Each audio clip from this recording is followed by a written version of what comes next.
बिस्मिल्लाहिर्रहमानिर्रहीम। अस्सलामु अलैकुम वरहमतुल्लाहि वबरकातुहू। आईना मर्जिया का अनोखा वाक़या। मोहतरम नाज़रीन, ख्वाजा अब्दुल वाहिद बिन ज़ैद रहमतुल्लाह अलैह फरमाते हैं कि एक मजलिस में जिहाद पर जाने की तैयारियां हो रही थीं। एक आदमी ने उस मजलिस में ये आयत करीमा पढ़ी जिसका तर्जमा ये है, बिलाशुबा अल्लाह ताला ने मुसलमानों से उनकी जानों को और मालों को इस बात के एवज खरीद लिया है कि उनको जन्नत मिलेगी। एक 15 साल की उम्र का लगभग लड़का उठ के खड़ा हो गया, जिसका वालिद फौत हो चुका था और बहुत सारा माल विरसा में छोड़ कर गया था। कहने लगा, ए अब्दुल वाहिद, क्या वाकई अल्लाह ताला ने मोमिनों से जन्नत के एवज उनके मालो जान का सौदा कर लिया है? मैंने कहा, हाँ मेरे प्यारे। कहने लगा, ए अब्दुल वाहिद, मैं आपको गवाह बनाता हूं कि मैंने अपना नफ्स और माल जन्नत के एवज बेच दिया है। मैंने कहा, तलवार की धार बड़ी सख्त है, तू अभी बच्चा है, खतरा है। कहने लगा, ए अब्दुल वाहिद, ये कैसे मुमकिन है कि मैं अल्लाह ताला के साथ जन्नत का सौदा करूं और फिर घबराऊं? मैं आपको गवाह बनाता हूं कि मैंने अल्लाह ताला से सौदा कर लिया है। फरमाते हैं कि ये बातें सुनकर हमें अपने आप पर शर्म आने लगी कि एक बच्चे के ये जज्बात हों और हम उससे पीछे रह जाएं। नौजवान ने एक घोड़ा, हथियार और कुछ ज़्यादा राह तैयार करके बाकी सब माल सदका कर दिया।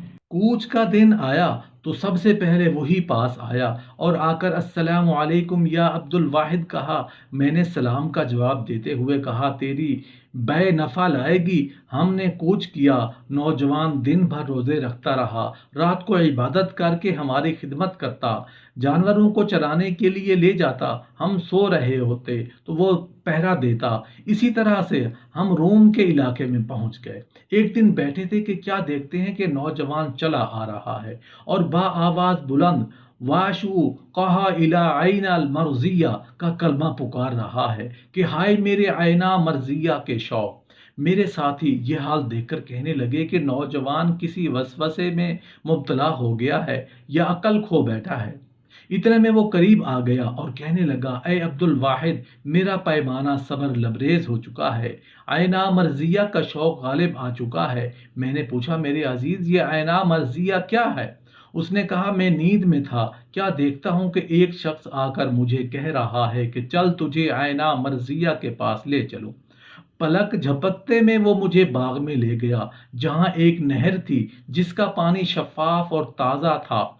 नहर के किनारे कुछ लड़कियां थीं जिनके लिबास और जेवरात की कैफियत मैं बयान नहीं कर सकता। मुझे देखा तो बहुत खुश हुई और कहने लगी कि ये आयना मर्जिया का खावंद आया है। मैंने उन्हें सलाम किया और पूछा, क्या तुम में आयना मर्जिया है? कहने लगी, नहीं, हम तो उसकी खुदाम और बांदियां हैं, आगे चले जाओ। मैं आगे बढ़ा तो एक नहर दूध की जारी थी जिसके जायके में जरा भी तब्दीली नहीं आई थी। ऐसे बाग में बह रही थी जिसमें जेबो जीनत का पूरा सामान मौजूद था।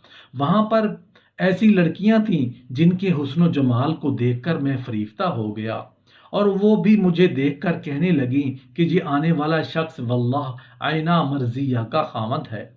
मैंने सलाम के बाद उनसे पूछा, क्या तुम में आईना मर्जिया है? सलाम का जवाब देने के बाद वो बोली, अय अल्लाह के वली, हम तो उसकी बांदियां हैं और खिदमत गुजार हैं, आप आगे चले जाएं। मैं आगे बढ़ा। शराब की एक नहर जारी थी। वहां पर ऐसी लड़कियां देखने में आई कि मैं पहली सब लड़कियों को भूल गया।